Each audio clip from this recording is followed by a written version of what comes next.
యెహోవానైన నేను మాట ఇచ్చి ఉన్నాను, దానిని నెరవేర్తును. యెహెజ్కేలు 36వ అధ్యాయము 36 వచనం.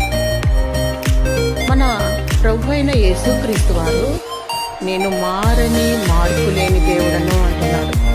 నీ సమస్య ఎలాంటిదైనా సరే పరిష్కారం ఇచ్చేవాడు. అధైర్యపడకు, కనిపెట్టు.